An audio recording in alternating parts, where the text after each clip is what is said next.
Tim ya. Oke, Miss. Oke, sebentar saya share screen.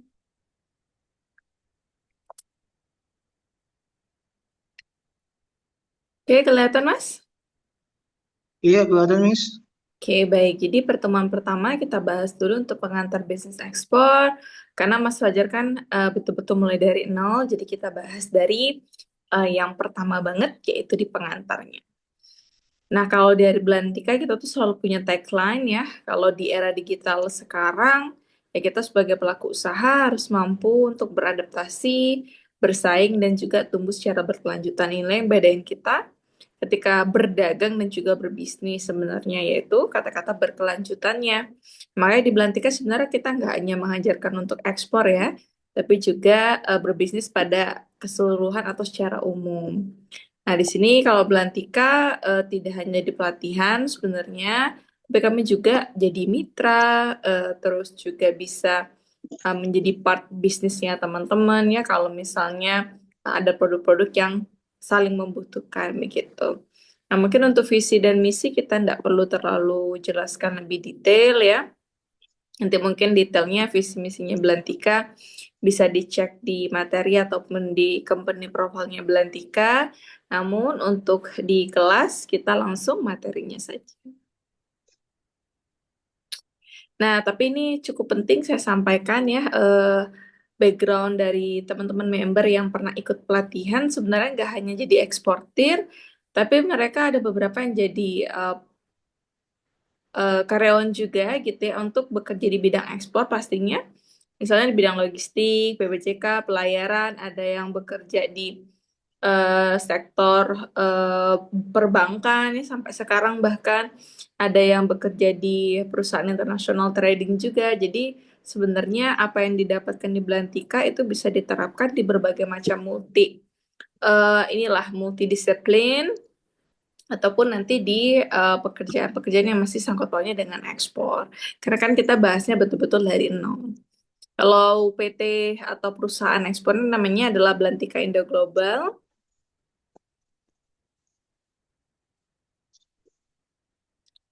Ini beberapa perusahaan kami ya, Belantika Academy, Belantika Kreatif, dan juga Izinkan. Produk-produknya ada Pinang, Lidi, Gemstone, Gaharu, dan juga beberapa kolaborasi dengan member. Ini beberapa portofolio, nanti lebih lengkapnya mungkin bisa lihat di social media ataupun di company profile kami. Dan juga sama, bisa dicek aja Belantika Academy di Google. Nah, kita nanti akan ada 10 ya, kemarin juga sudah saya bahas ke Mas Fajar bahwa akan ada 10 materi yang akan kita bahas.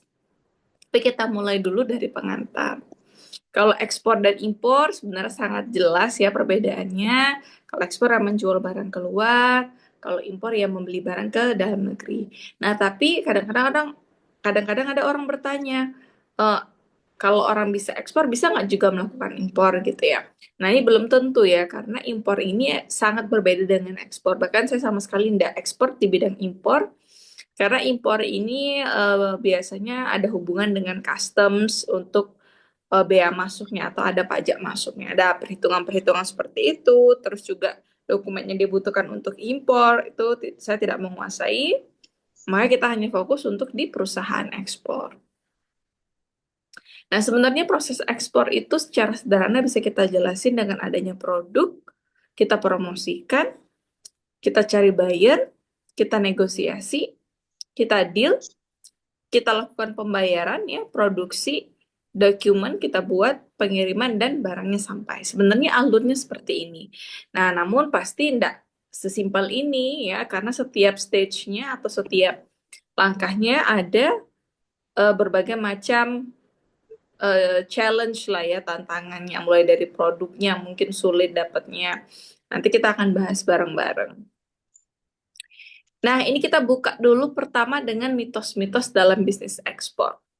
Ya, Mas Fajar sebelum kenal Belantika, apakah menganggap bisnis ekspor itu untuk perusahaan besar aja? Iya, awalnya begitu, Miss. Aku nyangkanya buat perusahaan-perusahaan besar aja yang punya modal besar, terus punya apa namanya kelengkapan izin dan segala macem. Betul. Jadi kosakata ekspor ini karena tidak umum ya kita bawa ke sehari-harian gitu ya. Mungkin jarang juga ada orang berbisnis ekspor. Jadi quote and quote tanda kutip jadi eh, kosakata yang besar gitu ya atau terms atau istilah yang gede padahal sebenarnya untuk beberapa negara ya mungkin seperti India, China ya Singapura ekspor itu ya eh, bisnis yang sehari-hari mereka lakukan gitu. Nah, makanya di beberapa tempat ya, terutama mungkin di daerah-daerah seperti di Sumatera, Sulawesi, terus mungkin di Papua, Kalimantan ada beberapa yang masih tertinggal juga untuk ekspornya. Nggak menganggap ya ekspor ini aja bisa dilakukan untuk perusahaan besar. Jadi kita sebagai UMKM atau punya sumber daya alam ataupun ada produk apa, ya kebingungan juga karena menganggap itu untuk perusahaan besar. Dan kita sudah terbayang-bayang, ih nanti bea cukai apa segala macam. Karena bea cukai ini sudah terlanjur ya, sudah terlanjur em, apa ya, terbranding lebih banyak ke arah negatifnya. Tapi selama saya ekspor, saya berani jamin tidak pernah ada hal-hal demikian ya. Mungkin kalau diimpor masih ada beberapa, tapi kalau diekspor itu tidak pernah sama sekali. Nah, jadi again ya semua orang itu punya change untuk bisa jadi eksportir, tapi mungkin skalanya yang menyesuaikan dengan em, passion produknya, terus juga kondisi pasar, terus juga dia seberani apa dalam untuk promosi begitu. Yang kedua, bisnis ekspor membutuhkan modal besar. Nah, ini juga yang sering ya di apa namanya dibawa lah menjadi suatu diskusi. Kalau kita sebut gitu ya, eh, saya mulai bisnis ekspor 0 rupiah. Wah, itu kan langsung mengundang kontroversi ya, Mas Fajar. Nah, enggak mungkin Iya, lah nol, pasti ada orang dalam, pasti ada ini apa segala macam. Nah, sebenarnya satu sisi saya juga setuju bahwa nggak mungkin bener-bener pure nol. Karena kayak seperti Mas Fajar aja mau mulai bisnis dulu karena belum tahu ilmunya belajar dulu gitu ya. Lumayan misalnya nih mulainya ambil kelasnya dulu ya di Belantika. Itu kan juga modal walaupun dari kita kalkulasikan dalam bisnis skala besar ya itu nggak ada apa-apanya. Tapi maksudnya tetap ada modal yang dikeluarkan. Nah, cuman kalau kita bahasnya soal produk, saya berani garansi beberapa member ya kalau mereka itu trader memang mulainya 0 rupiah. Itu kalau Belantika kita tidak pure dari nol karena kita dulunya pengepul ya. Jadi kita mulai dari pengepul. Nah, tapi kalau member-member Belantika rata-rata itu memang 0 rupiah. Literally mereka hanya kerjasama dengan supplier atau kita sebut mungkin broker lah di awalnya. Itu first timer mereka menjadi eksportir. Begitu. Nah, jadi ini sudah terpecahkan ya sebenarnya permasalahannya. Hanya tinggal birokrasi atau pembedanya aja di lapangan gitu. Ini masih belum common di Indonesia, tapi kalau di luar negeri tuh udah sangat common ya. Misalnya kayak buyer-buyer itu datang dari China, datang dari India, itu yang banyak tradernya. Mereka pasti itu broker-broker. That's why mereka satu orang tuh bisa beli barang sampai puluhan kontainer ya dengan nama buyer-buyer yang berbeda. Ya karena mereka tuh broker atau trader perpanjangan tangan dari si buyernya. Makanya mereka bisa datang ke Indonesia untuk nginep, untuk ngecek barang dan lain-lain. Berikutnya, pasti nih ekspektasi kita kalau sudah ngomongin ekspor, birokrasi dan izinnya yang sulit. Nah, eh, bahkan hari ini itu kepala karantina Jambi hubungin saya. Mbak Ara, apa persyaratan untuk ekspor gaharu? Dia tanya. Nah, terus saya jelaskan gitu kalau gaharu ini sebenarnya sama aja kayak ekspor pada umumnya tapi memang kalau regulasi di Indonesia dia masuk yang terbatas jadi harus ada izin.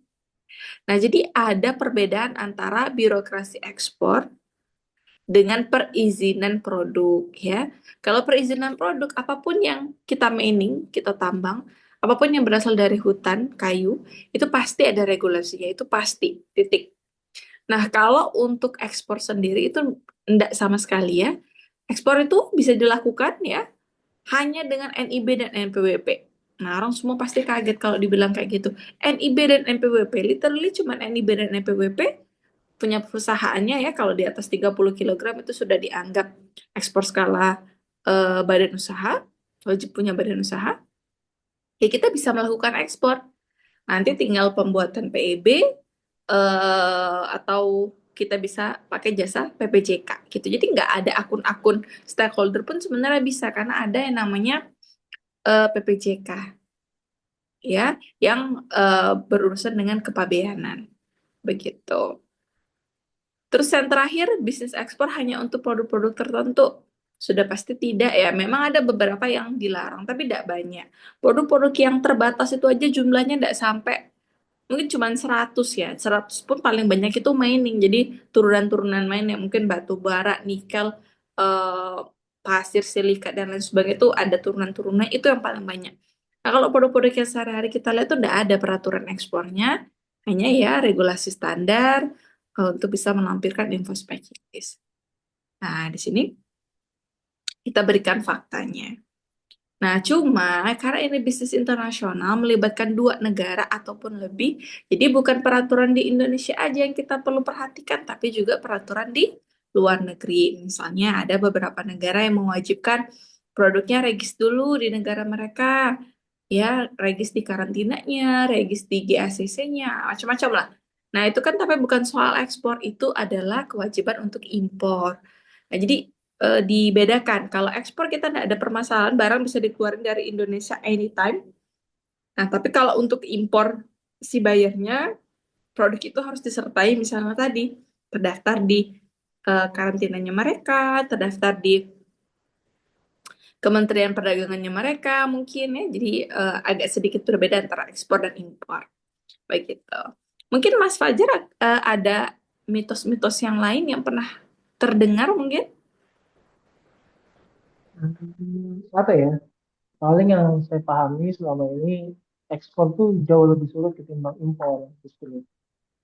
Ah, oke. Soalnya Nah, itu saya bisa jawab tuh berita-berita di kenapa. media kan impor tuh kayaknya Indonesia tuh impor banget gitu loh. Iya. Kenapa impor itu jauh lebih mudah? Yang pertama adalah marketnya orang Indonesia, bukan market orang luar. As long as you have money, you can buy the products.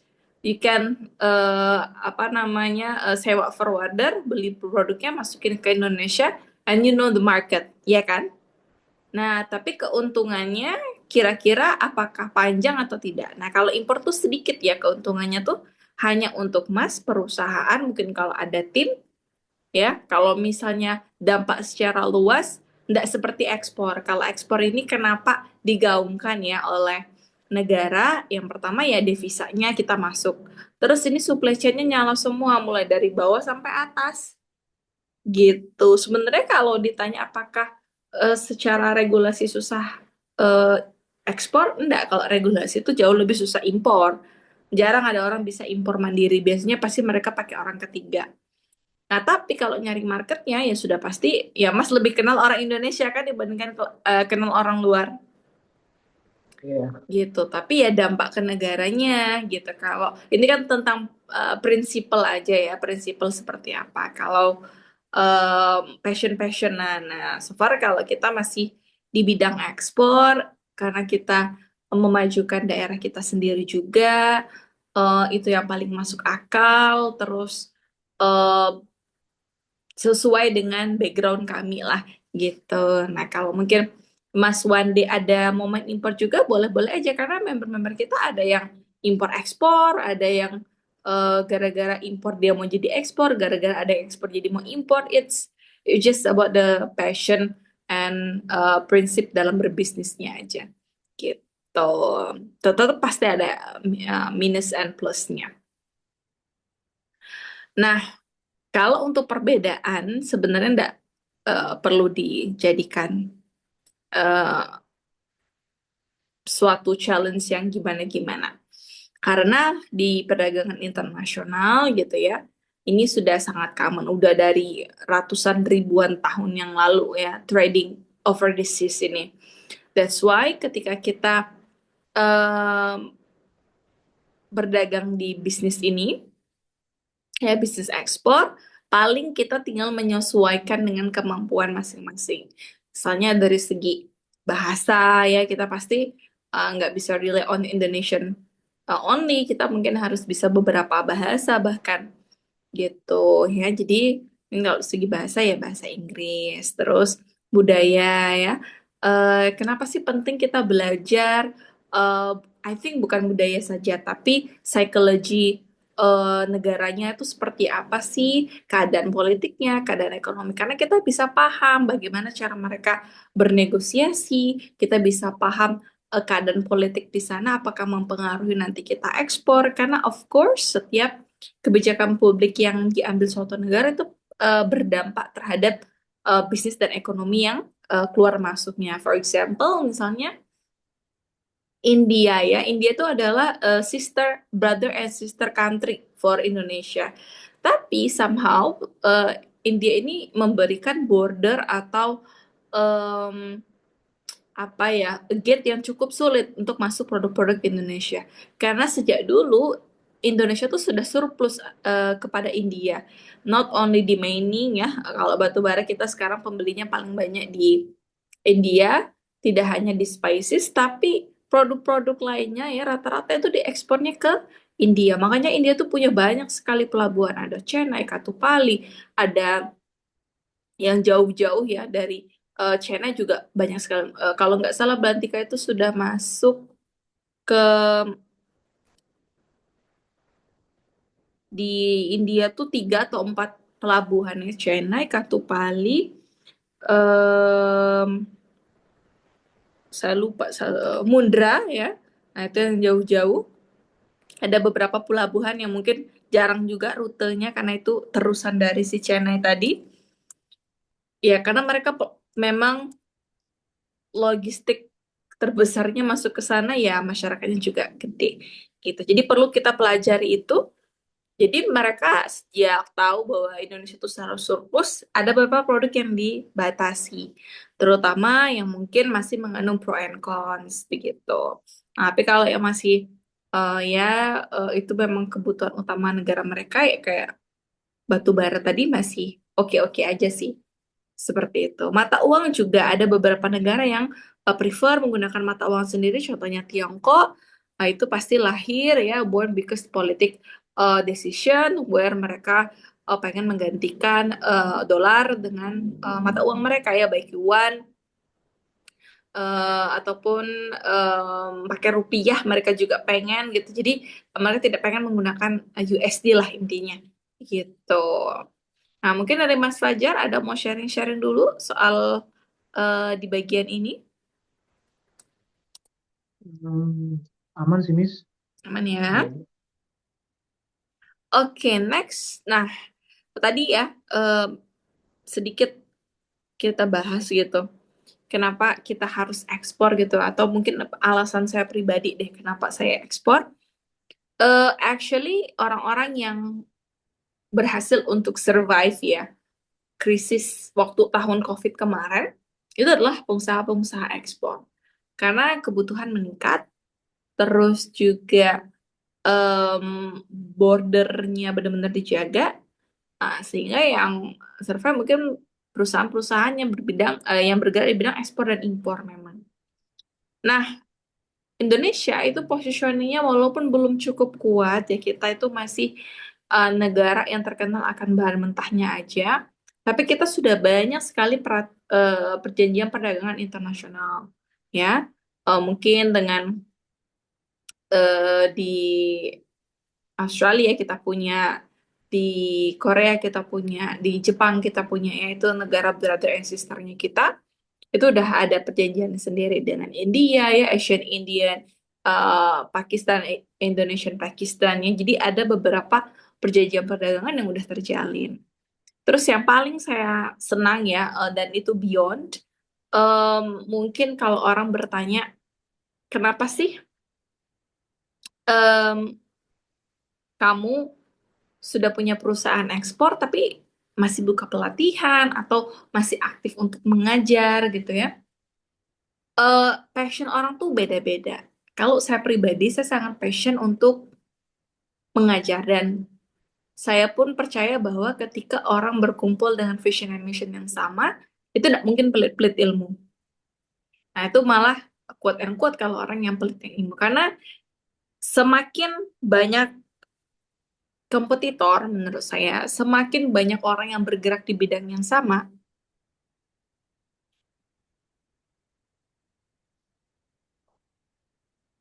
pasti marketnya jauh jadi lebih besar. Kenapa seperti itu? Karena cobalah kita bayangkan ya, misalnya yang paling kelihatan mendominasi di Indonesia itu adalah F&B dan aparel. Bayangkan kalau kita cuma punya pilihan satu F&B, ya. Anggaplah misalnya rumah makan, ya rumah makan Padang deh. Rumah makan Padang pasti di setiap daerah tuh nggak mungkin satu, nggak mungkin satu saja yang mendominasi, pasti banyak. Nah, anggaplah satu yang gede. Ada beberapa yang kecil-kecil. Pasti yang kecil-kecilnya juga terangkat. Nah, makanya saya sangat senang untuk berkolaborasi karena menurut saya itu kontribusi kepada masyarakat, daerah, dan negara. Tidak ada yang lebih menyenangkan, tidak ada yang lebih memberikan saya semangat ya setiap hari, walaupun misalnya em, kayak hari ini ya, mungkin saya tidur jam 3 subuh ya karena sambil bekerja terus pagi sudah kegiatan lagi, malam masih ada kelas, tidak ada yang bisa berikan semangat kecuali em, sebentar. Kecuali saya mendengarkan cerita teman-teman, Miss, kasih banyak ya sudah bla bla bla bla. Kayak Mas Fajar direkomendasikan oleh temennya gitu tuh. Nggak ada yang lebih bikin saya senang daripada itu. Nah, makanya mungkin semangat itu saya harap juga menular ke teman-teman. Memang passion orang beda-beda, tapi ya setidaknya kita punya visi dan misi yang sama. Berikutnya juga eksportir itu pionir ya mengenalkan selera pasar kepada produsen. Nah, jadi kalau misalnya tidak ada eksportir, sebenarnya kualitas produk itu yang sulit untuk terjaga. Saya punya beberapa kenalan ya em, supplier dan rasanya ini kita sudah bicarakan kemana sama Mas Fajar. Kalau mereka bisnisnya bener, pasti dari dulu udah jadi orang kaya, udah punya perusahaan, udah punya tim yang bagus. Nggak harus mereka in charge every day di dalam gudang. Tetapi karena nggak ada yang namanya manajemen yang baik ya, sehingga sulit. Nah, makanya sebenarnya ekspor ini membantu untuk menaikkan standarisasi itu. Apalagi kalau orang yang ekspor mungkin ada landasan akademisinya, dia landasan produknya bagus ya, itu menurut saya lebih top lagi ya, karena apa yang di-apply di lapangan itu ada dasar-dasarnya. Karena saya mengalami sendiri ya, kita kadang-kadang harus hire orang untuk ngeliatin di gudangnya, bahkan kita diem-diem ya untuk foto dan video hanya untuk ngecekin apakah barangnya itu sudah sesuai atau belum. Itu happen every single shipment ya dengan supplier-supplier yang beresiko gitu. Yang terakhir yang selalu bikin saya semangat adalah saya selalu berkaca dan selalu belajar dari negara-negara yang sumber pendapatan terbesarnya adalah ekspor ya, seperti dari dulu ya Jepang Korea itu dulu lead marketnya semua di sana ya, produk-produk elektronik masuknya ke kita, otomotif masuknya ke kita, mereka melakukan ekspor, bahkan mereka tuh sudah punya apa namanya industri di sini juga. Terus mulai lagi pertumbuhannya geser ke China ya, geser ke Singapura mereka dengan ekspor jasanya. Seharusnya kita bisa berkaca gitu. Kalau misalnya orang-orang menggiatkan untuk impor, ya, saya tidak pernah menyalahkan suatu bisnis karena harus seimbang. Tapi kalau kita bisa berkaca, negara-negara yang maju tuh tidak ada yang karena impor. Mereka semuanya karena ekspor. China almost 100% produk-produk yang masuk ke Indonesia itu dari Tiongkok mungkin ya. Jarang sekali kita, apalagi produk yang plastik-plastik tuh yang kecil-kecil di kita konsumsi sekarang lah, kita pakai dalam keseharian itu semuanya karena ekspor. Tuh Singapura ya bisa sebagus itu. Bukan hanya pariwisata, mereka punya the biggest port in the world. Dari 10, ya ini mungkin saya tanya sama Mas Fajar deh. 10 pelabuhan tersibuk dan terbesar di dunia itu ada di mana, Mas? Saya kurang tahu ya Miss ya kalau pelabuhan Hmm. tersebut. Yang aku tahu cuma Singapura aja sih yang Nah, kita jadi. taunya Singapura ya. You know what? Ya, 7 terbesarnya itu ada di China. Bayangin ya, 10 di dunia, 7-nya tuh ada di Cina semua, satunya di Singapura, satunya lagi di Belanda. Hmm. Jadi kita bisa imagine ya, mungkin Mas Fajar kan di Jakarta ya, nanti main-mainlah ke daerah. Mas coba tanya berapa harga kapal ke Cina dari Jakarta. You will be very shocked. Karena dari Jakarta ke Cina tuh cuma $180, Mas. Berapa juta tuh cuman? Atau berapa ratus ribu? Nyampe nggak juta? Nggak sampai ya. Hmm. Hmm. 16.700 ya. Cuma oh nyampe 3 jutaan. Ya, bayangin ya 3 juta cuman kirim ke China. Nah, mungkin kalau di daerah Hmm. pasti beda di daerah kita range-nya dari 1.000-an biasanya ya. Nah, karena logistiknya kan agak lebih panjang. Dan Cina tuh setiap hari ada kapal, ada kayak kita gitu. Ada nggak ada barang mereka berangkat. Nah, makanya harus kita belajar dari mereka.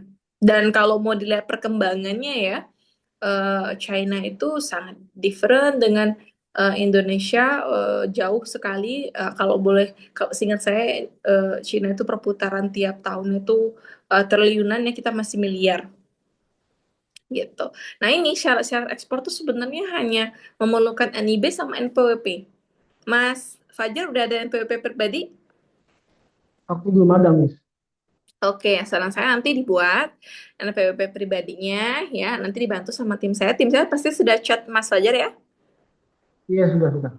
Nanti dibantu follow up aja kalau memang belum mau buat enggak apa-apa, kasih tahu ke tim saya kira-kira mau dikerjakan kapan gitu. Karena itu memang SOP dari saya, bukannya tim saya itu ngejar-ngejar bukan, tapi SOP dari saya setiap minggu itu harus ada report dari setiap angkatan ya. Misalnya di tahun ini kan kita sudah di angkatan 56 sama 57. Nah, 56 57 harus selesai setiap bulannya tuh ada progres gitu. Jadi dikasih tahu aja. Kalaupun masih agak lama untuk pembuatannya, nggak apa-apa bilang aja. Saya buatnya masih agak lama, nggak usah di follow up dulu sebelum saya follow up gitu. Nah, Oke. tapi ada istilah export permit ya. Export permit ini hanya digunakan untuk produk-produk yang butuh perizinan dari Indonesia. Contohnya kayak tadi ya, pertambangan dan juga hasil hutan itu pasti. Gitu. For example, kita punya 2 permit yaitu untuk di mining dan juga di em, kayu ya. Tapi kalau kayunya untuk gaharu khusus, kalau di miningnya khusus untuk gemstone ya. Jadi gemstone, batu gio, itu kita punya ekspor permitnya begitu. Dan itu harus diperbarui tiap tahun biasanya.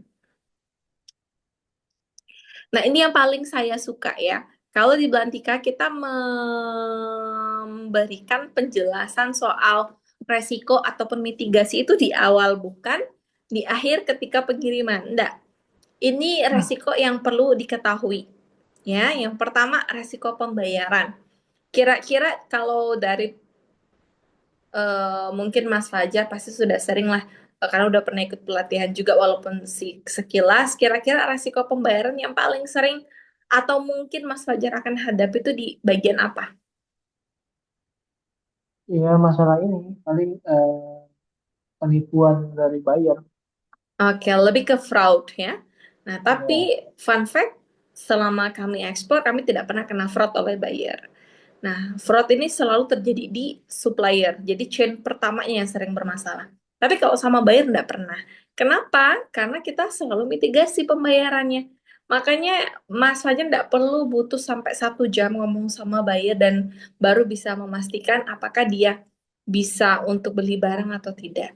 Karena gampang, kita tinggal sharing aja soal pembayarannya. Ya, Hmm. kalau pembayarannya itu menggunakan metode-metode pembayaran yang tidak common atau malah merugikan kita penjual, itu pasti sudah leadingnya ke fraud. Titik, tidak ada yang lain. Karena pebisnis sesungguhnya Ya, pasti pengen semuanya aman, everyone is happy gitu. For example, misalnya kayak kemarin saya dapat mungkin saya ketemu sama buyernya nanti di tanggal 15, ini baru tanggal 11 ya. Nah, jadi dia tanya, nah dia orang Malaysia, "Ai nak kirim kelapa ke China," nah, gitu. Karena kebetulan saya pernah kirim ke China juga.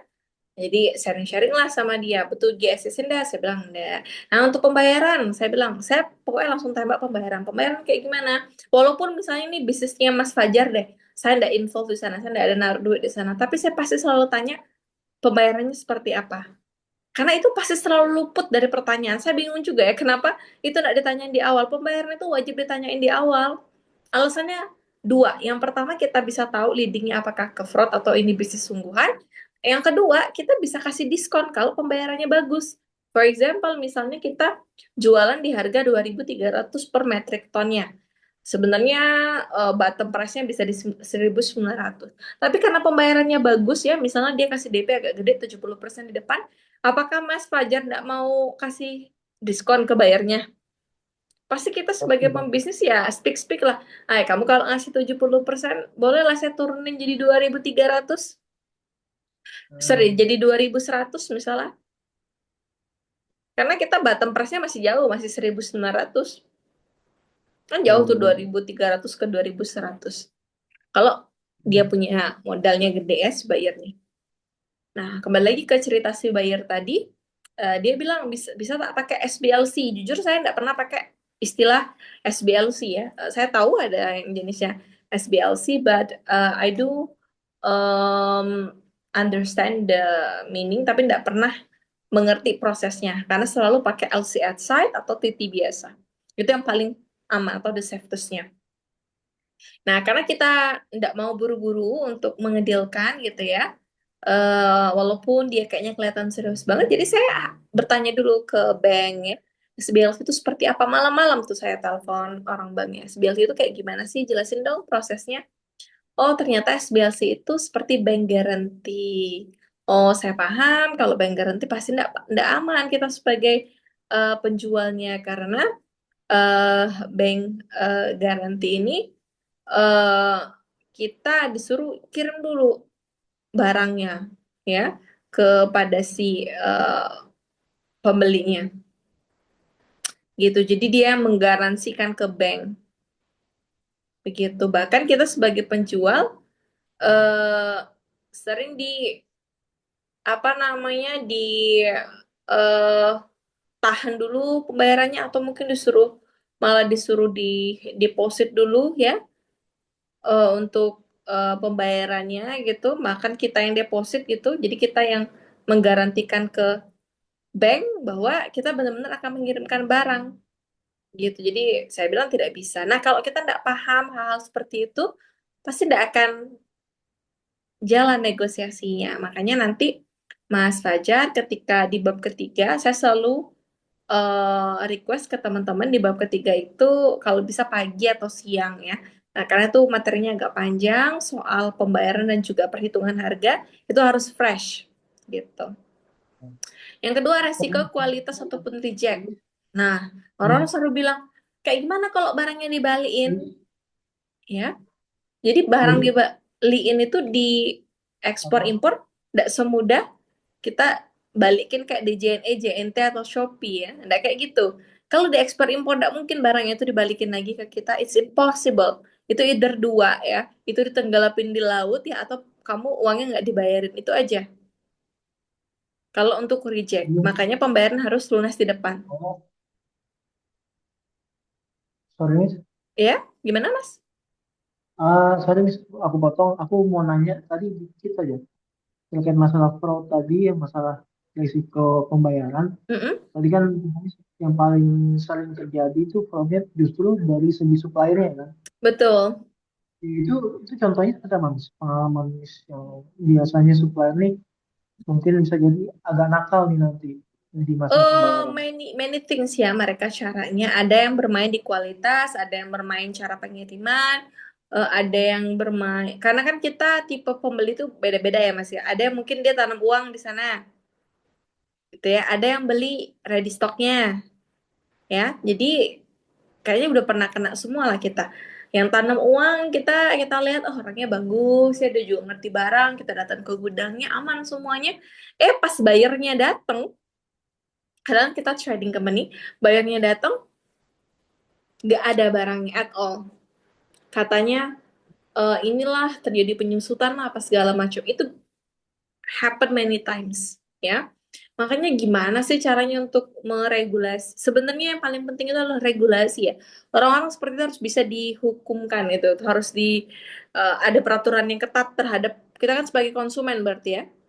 Gitu. Sebenarnya harus ada peraturan tentang itu. Terus yang kedua, yang paling sering juga adalah mereka ini sering bohong.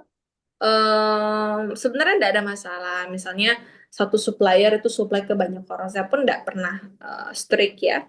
Nah, tapi kalau misalnya kita udah commit untuk membeli produk itu, ya transparan aja. Transparansi itu yang nggak ada di antara kita sebagai penjual dan pembeli, Hmm. gitu. Mas pasti happy kan kalau misalnya anggaplah Mas beli produk ke saya, ya, karena kami ekspor pinang gaharu. Saya bilang, nih Pinang lagi kondisinya kurang oke, nanti aja kalau misalnya barangnya sudah ready atau barangnya udah cukup kering ya. Kalau sekarang kamu beli nanti takutnya jamur. Pasti lebih happy dengan supplier seperti itu. Nah, kebanyakan orang tuh cuma berdagang, bukan berbisnis. Jadi yang penting udah cuan ya udah. Mereka pikir kan orang tuh mau beli lagi atau enggak ya terserah Oke. gitu ya. Jadi for me untuk Pak Fajar atau Mas Fajar ketika kenalan sama supplier nanti itu memang butuh sense ya walaupun sudah 4 tahun kita di bisnis ini tapi tetap kok bisa kena gitu karena kita lebih susah untuk melihat rekan bisnis kita ini bagus atau tidak di lokal dibandingkan di luar Hmm. gitu karena ya Mas tahu sendiri ya sumber daya manusia kita seperti apa makanya Iya, gini iya. kenapa kita adakan belantika ya. Dan dari segi price harga untuk kelas pun rasanya tidak terlalu murah, tidak terlalu mahal juga tengah-tengah lah kita. Saya juga aktif untuk berbagi edukasi. Sebenarnya satu mas, orang itu harus pinter dulu. Nggak boleh mereka bisnis tuh bodoh, nggak boleh. Jadi orang mau jadi supplier kayak, mau jadi broker kayak, mau jadi trader kayak, harus pinter dulu. Pasti penerimaannya beda-beda ya, beda-beda. Ada yang mungkin cepat, ada yang lama. Tapi intinya niatnya saya adalah orang tuh harus pintar dulu. Wajib pintar dulu. Pintar itu kan tidak hanya secara intelijennya ya, tapi emosionalnya, cara dia untuk menanggapi, itu harus dipelajari gitu. For example, misalnya nih Mas Fajar pasti akan ketemu ya di lapangan. You have very big dream misalnya ya untuk bisa segera ekspor. Tapi kendalanya adalah funding misalnya. Susah nih nyari fundernya. Mungkin kerja sama sama satu, dua, tiga belum goal-goal. Ya nggak ada yang cocok nih karena dari segi profitnya nggak terlalu besar. Tapi saya pengen banget ekspor gitu. Itu kan kita pasti menemukan kadang-kadang titik yang kayak kok orang-orang ini ya kayak nggak semudah itu ya sebenarnya bisnis. Pasti kan gitu, gitu ya kita mikirnya. Nah, itu mentality-mentality seperti itulah yang harus kita pinterin, yang harus kita asah terus. Nah, makanya nanti kalau soal pembayaran ini, saran saya kalau kerjasama dengan supplier wajib punya sales kontrak. Wajib, Wajib punya sales contract. iya wajib dihadiri sama notaris. Titik, ya. Kadang bayar-bayar mungkin kita tidak perlu pakai sales kontrak, tapi dengan supplier itu wajib. Gitu. Ada lagi mungkin dari Mas Fajar? Untuk masalah pembayaran sih udah cukup sih, Miss. Ini Oh, boleh di next aja. kayak kualitas atau reject tadi ya. Jadi saya kembalikan lagi. Kalau reject tidak mungkin barangnya langsung dikembalikan ya. Pasti resiko paling besarnya ya tidak akan dibeli lagi atau itu mungkin barang ditenggelamkan bisa gitu. Berikutnya transportasi atau logistik.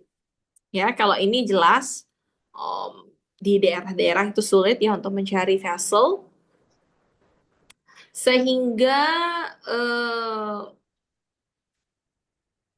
kita gitu ya sebagai penjual harus pintar-pintar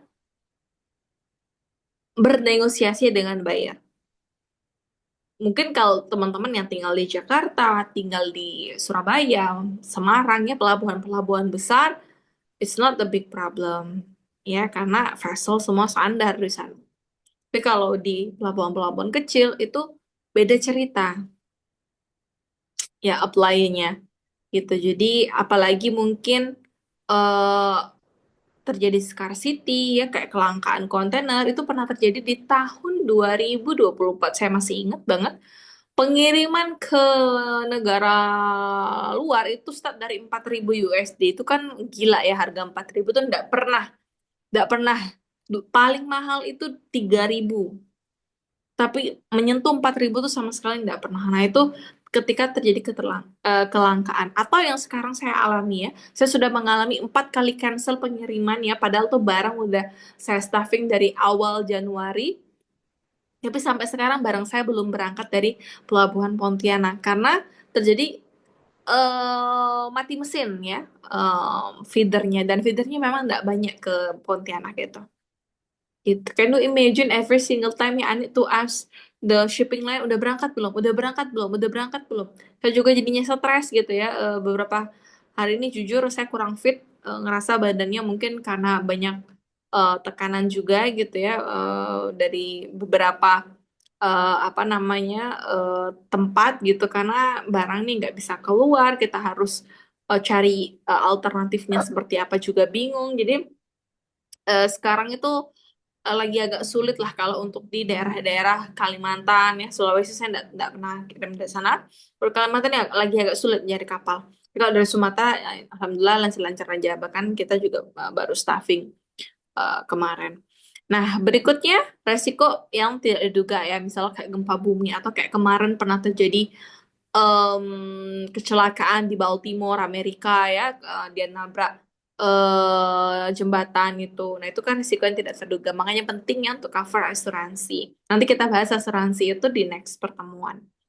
Resiko hukum actually kalau kita ngomongin international law itu enggak seperti kayak di Indonesia gitu ya kita bisa langsung menjarain orang mungkin kalau macam-macam tapi kalau international law ini agak berbeda makanya saran saya udah pembayaran tuh paling aman kalau nggak TLC saja nggak usah pilih pembayaran yang lain karena resikonya cukup rumit ya dan besar juga. For example, Mas pasti akan nanti nemuin bayar-bayar yang iming-iming. Kamu datang aja deh ke negara saya, serahin dokumennya, nanti saya bayar. Itu banyak sekali ya fraud-fraud seperti itu. Jadi be smart when you selling the product. Terakhir risiko nilai tukar uang. For now actually rupiah itu sangat-sangat terpuruk ya sekarang. Jadi dolar cukup bagus sekarang tidak pernah ada jatuh mungkin dari tahun 2025 dolar udah nggak pernah lagi lah di bawah 15.000, selalu 16.000 bahkan nyentuh 17.000 ya. Jadi cukup bagus. Memang ini kita buat si malakama kalau untuk nilai tukar uang karena kita spend duit di sini kan pakai semuanya all rupiah. Kalau rupiah sedang melemah pasti terjadi pergolakan ekonomi. Tapi ya kalau untuk ekspor kita memang pakai devisa ya sehingga kita tetap ada profit lah sebenarnya dari sana. Gitu. Ada yang mau ditanyakan mungkin dari resiko ekspor untuk Mas Fajar? Untuk saat ini aman, Miss. Nggak Oke. ada. Nah, jadi jenis eksportir ya. Eksportir itu sebenarnya ada berbagai macam. Kalau yang produsen itu yang punya barang atau yang kita sebut dengan manufakturnya ya. Kalau trading company teman-teman member ya yang nggak punya perusahaan, sering nggak punya gudang, nggak punya pabrik sendiri tapi jualin produk mereka, trading company. Tapi ekspor langsung ya, tetap pakai badan usaha mereka. Bedanya dengan agen ekspor, kalau agen ekspor ini broker, jadi ekspornya produk punya orang, tapi kita cuma link and match doang. Gitu. Kita, misalnya saya punya buyer, Mas Fajar punya supplier gitu ya, saya link and match dengan Mas Fajar, ya kita berdua nih jadi broker aja. Cuma nanti yang ekspor mungkin suppliernya langsung ke buyernya gitu. Berikutnya ada yang kita sebut dengan confirming house. Kalau confirming house ini em, dia seperti kayak Nike, terus perusahaan-perusahaan otomotif ya yang dari Jepang udah buka di Indonesia, itu ya perusahaan luar negeri yang punya cabang di Indonesia. Kalau kita sebut dengan Wisma Dagang atau Trading House, ini perusahaan-perusahaan yang punya cabang di luar. Contohnya yang sekarang lagi marak itu Alfamart ya. Alfamart itu sekarang punya cabang-cabangnya di luar. Itu kan ekspor juga. Dia gabung antara jasa dan juga apa namanya barang. Nah, jadi itu contohnya begitu. Cuman yang common kalau kita perorangan, yang sudah pasti either itu trading atau broker begitu. Ada yang mau ditanyakan mungkin Mas Fajar? Aman, Miss, aman. Oke, nah ini terakhir untuk di bab ini ya, yaitu pihak-pihak yang terkait soal ekspor. Nah, kenapa kita jelasin dulu? Karena kita itu bisa tumbuh kalau belantika, selain memang kita passion di bidang bisnis dan juga em, akademinya gitu. Jadi memang ada basicnya untuk di sana. Namun yang satu sering ketinggalan adalah networking ya. Anything people bilang kayak itu pasti ada orang dalam. For me orang dalam dan networking itu sangat penting. Tapi kalau di bisnis ekspor itu bukan untuk kayak masukin barang keluar apa sih, enggak, tapi untuk mempermudah jalannya ya. For example, sejak awal kita tuh sudah berjejaring dengan semua stakeholder ekspor, baik karantina, bea cukai itu sudah semua ya. Makanya di sini kita kasih pihak-pihak terkaitnya. Eksportir importir sudah pasti kita sebagai penjual dan pembeli, mediator itu broker ya. Kalau forwarding company, Mas Fajar udah tahu? Yang aku pahami itu kalau forwarding dia yang ngirim logistik dari gudang ke pelabuhan, bukan sih? Oke, jadi forwarding company ini ya bahasa kitanya adalah forwarder atau PBCK. Mereka ini bisa include macam-macam, Mas. Bisa include MKL atau em, muatan kapal ya. Jadi ekspedisi muatan kapal ini dari tracking bisa, trailer kontainer bisa, mereka bisa bantu bikin dokumen karena mereka itu ada legalitas ke sana. Terus bisa bantu bikin sertifikasi. Tapi mereka bukan perusahaan ekspor, ingat. Mereka perusahaan jasa yang membantu kita, ya. For example, misalnya Mas Fajar ya, baru pertama kali ekspor, nggak ngerti soal ekspor, ya kan? Nah, Ya. daripada Mas Fajar salah-salah, ya mending pakai jasanya forwarder. Tapi pasti beda perbedaan harganya. Misalnya kita nggak pakai forwarder, kita keluarin modal cuma 5 juta untuk operasional. Nah, kalau pakai forwarder mungkin kita harus bisa persiapkan 10 sampai 15 juta. Kenapa bisa Oh, jauh banget? Ya namanya juga service. Serv orang fasilitasnya kira sepertinya one stop solution gitu ya. betul. Orang kira tuh bisnis service ya, terutama untuk diekspor nih mudah. Itu tuh sulit, Mas, sulit sekali. Bayangin ya, Mas Fajar harus standby almost working tuh, karena kan orang kerja kantoran itu dari jam 8 lah anggap ya. Kita Ya. harus standby dari jam 8 sampai jam 4 atau jam 5, nggak boleh kelewatan untuk penerbitan dokumen, karena kalau kelewatan kita melakukan revisi apa segala macam proses lagi besok hari, kalau ada yang salah kita harus koordinasi lagi kayak apa namanya beberapa kali kan kita bantu member ya untuk penerbitan dokumen apa segala macam. Kita bukan forwarding company tapi bisa bantuin. Next time insya Allah mungkin kita akan menjadi forwarding company juga karena jadi PPCK tuh harus ada ujiannya dan ujiannya tuh lebih banyak ke arah impor sebenarnya dibandingkan ekspor. Nah, kalau untuk itu ya, misalnya dia udah nerbitin dokumen terus salah. Itu kan nggak mungkin forwarding company-nya ngomong, nggak bisa Bu, diubah lagi. Itu namanya forwarding company males itu. Kalau yang berani catch up dengan klien, dia pasti mau. Padahal biaya untuk ganti atau revisinya cuma 5.000. Cuman dia charge jadi 300.000. Ya menurut saya itu worth it. Karena itu memotong, memangkas waktu yang kita akan gunakan untuk ya tetap bengek ngomong ke stakeholdernya kan. Gitu. Jadi forwarding company itu karena service jasa, sehingga ya menurut saya worth it aja dengan harga segitu. Shipping company Oh,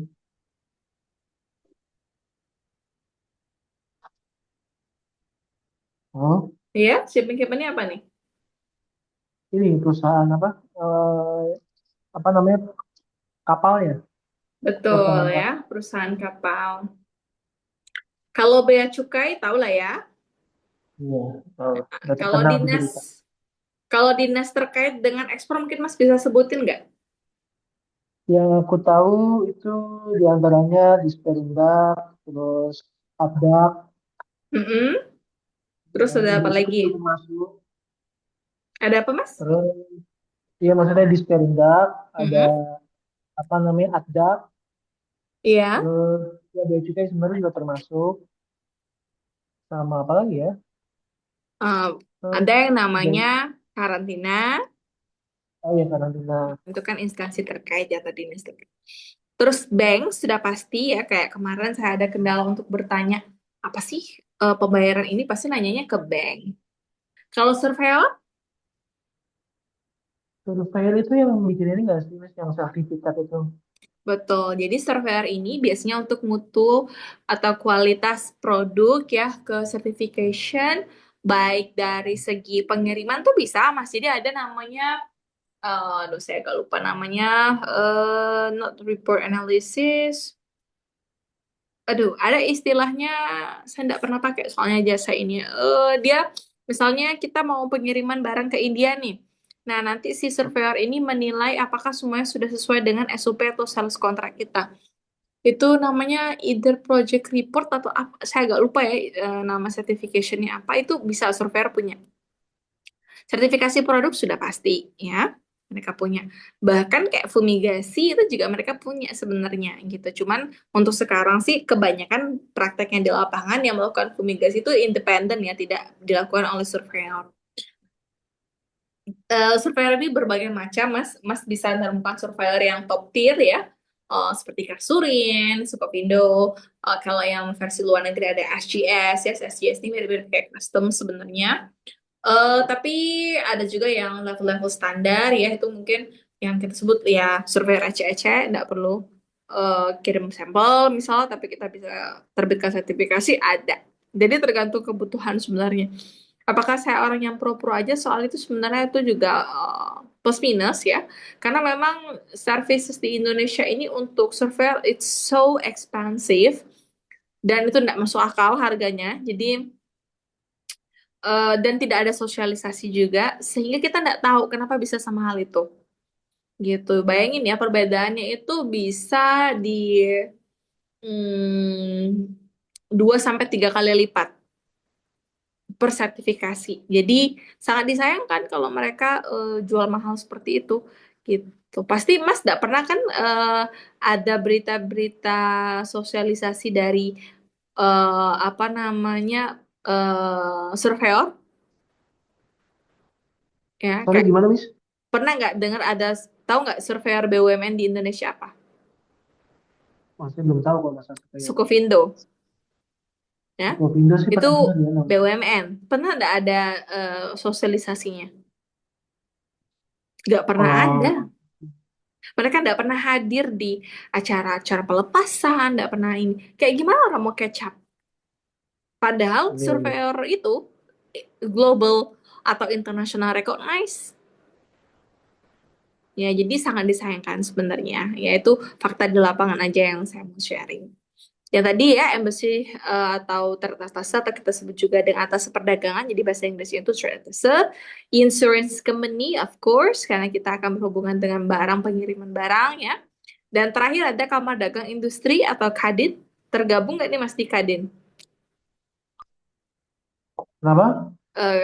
Saran saya kalau sudah ada bisnis nanti gabung aja ke Kadin. Oh iya, iya. Yang Mm-mm. ketuanya itu Miss siapa? Siapa tuh? Yang komisionernya Indika Energy. Aduh, Kalau Kadin pusat mungkin ya, kalau ini kali besar ya. Bakri ya. Sebelumnya tuh siapa? Arsyad, Arsyad. Heeh. Aku Kalau lupa lagi. untuk di Kadin Jambi cukup aktif sebenarnya Mas Dini sendiri itu kepala untuk ekspor dan impornya. Jadi ada dia sendiri untuk ekspor dan impor. gitu. Oh, Jadi cukup em, bagus sih kalau mau diikutin. Cuman karena kali ini basicnya adalah politik, jadi ya agak harus ini dulu lah kita. Maksudnya tuh ya kalau Gen Z kayak kita nih, Mas Fajar Gen Z gak nih? kalau saya bingung nih, guys. Dibilang Gen Z ketuaan, dibilang milenial kemudaan, guys. Kalau Gen Z ini kan kalau sudah berhubungan dengan politik agak males ya gitu. Nah, tapi kalau Iya, saya pribadi bukan tipe orang yang seperti itu. Ya, selagi kita ada kepentingan untuk kebaikan ya tidak ada masalah. Kita ikut-ikut aja apapun ya jenis politik yang lagi mereka lakukan lah gitu. Nah, ini boleh nih kamar dagang, HIPMI itu kan basicnya politik semua tuh. Gitu. Jadi boleh iya, lah iya. diikutin karena memang ada ekspor dan impornya. Begitu. Mungkin untuk first bab sampai di sini karena kebetulan saya ada kelas lagi jam 8 ini. Apakah ada pertanyaan? Silahkan. Hmm, so far sih cukup dipahami sih, guys. Heeh. Paling nanti yang bakal aku banyak tanya itu paling nanti teknis-teknis di setiap babnya nanti. Kayak pembayaran kah atau apa namanya masalah ke supplier atau gimana. Mungkin itu akan banyak pertanyaan nanti. Mhm. Iya. Untuk yang sekarang mungkin baru pengantar, jadi masih bisa aku pahami lah secara garis besarnya. Oke, nah karena besok, Mas kira-kira next pertemuan mau kapan? Aku masih belum tahu pasti, Miss. Mungkin kemungkinan weekend lagi kayaknya. Cuma nanti aku kabarin lagi deh. Weekend karena Oke. belum tentu juga bisa karena takutnya ada event dadakan atau gimana. Oke, nah next itu kan kita bakalan bahas yang lebih dalam lagi ya, yaitu di bidang persiapannya. Jadi persiapan ekspor ini ada supplier, terus kira-kira secara dokumen harus butuh apa, itu kita bahas agak di depan sedikit. Nanti baru teman-teman kita bekali dengan legalitas, yaitu mungkin barang-barang pun udah ada masalah. Nah, jadi itu enggak apa-apa kalau mau malam. Nah, cuma nanti saya agak request di bab ketiga. Bab ketiga tuh cukup panjang, bahkan sangat panjang. Dia mungkin ini slide-nya berapa? Ini cuma 22, mungkin kalau slide di bab ketiga tuh 60 atau lebih ya. Jadi dia panjang karena bahas perhitungan, bahas metode pembayaran sama pasar. Nah, jadi tiga ini mungkin kalau bisa kita adakannya pagi. Biasanya saya bagi jadi 3 kali pertemuan karena bahas untuk perhitungan aja tuh udah habis waktu biasanya. Disilakan nanti Mas Fajar mungkin cari-cari waktu kalau untuk mau bahas bab tiganya di pagi hari ya Mas Fajar. Oke. Oke, Oke, siap. udah. Kalau siang aman, Miss, kira-kira, Miss. Siang boleh juga. Yang penting jangan malam. Kalau malam kita pasti udah nggak ada tenaga nih untuk apa Hmm. namanya bahas perhitungan dan pembayaran. Kalau perhitungan kan pagi-pagi kita masih fresh ya atau siang Hmm. gitu. Hmm. Mungkin kalau minggu depan weekdays kali ya. Itu Boleh, udah boleh. banyak. Sampai kayaknya minggu depan udah mulai ada banyak hari libur sih kalau misalnya Mas Fajar ada waktu libur tuh boleh. Saya pribadi sih nggak ada libur ya, jadi bisa dipakai. Ya paling kalau misalkan bab 3 butuh waktu banyak, Miss, kan kemungkinan pembahasannya kan kayaknya minggu depan ya. Dan itu udah Mm-mm. puasa kayaknya ya. Iya Kalau minggu betul. depan. Paling kalau bulan puasa sebenarnya saya agak free di siang hari, Miss. Oh, siap, siap, siap. Boleh, boleh, Mas. Nggak apa-apa. 1 jam 2 mungkin. Siap, siap. Mas Fajar Jakartanya di selatan ya? Iya, betul. Oke, oke. Sebenarnya saya belum ada em, waktu juga sih untuk ke Jakarta. Tapi dari dulu tuh kita udah pengen punya branch di either tuh di Jakarta atau Jogja. Nah, nanti coba kita bicarakan lagi lah sama tim gitu ya. Nah, mungkin nanti kalau ketemu, biasanya kita tuh hadir di eh, pameran ekspor yang TI. Nah, cuman tahun ini saya nggak tahu Bapak pergi atau enggak. Biasanya selalu pergi. Nanti kita bisa ketemu-ketemu ya Mas ya di Jakarta. Boleh, boleh, Miss. Oke, siap-siap. Oke, Mas Fajar, I hope this materi itu bisa membawa semangat, terus juga jadi ada um, charge untuk bisa bernetworking karena itu menurut saya penting banget. Terus Ya. berikutnya silakan disiapkan kalau sudah ada mungkin kenalan supplier, kira-kira ada produk yang sudah dipelajari, nanti kita akan bahas itu di bab kedua. Gitu. Babnya agak panjang, tapi tidak ada masalah itu masih bisa kita lakukan di malam hari. Gitu. Saya akhiri pertemuan kali ini, nanti rekamannya insya Allah besok langsung di-share sama tim, karena yang biasanya share untuk rekamannya tim saya, untuk nanti linknya tuh di YouTube ya, tapi itu private hanya untuk teman-teman saja. Saya akhiri dengan ucapan Oke sih. Alhamdulillahirabbil alamin. Wassalamualaikum warahmatullahi wabarakatuh. Waalaikumsalam.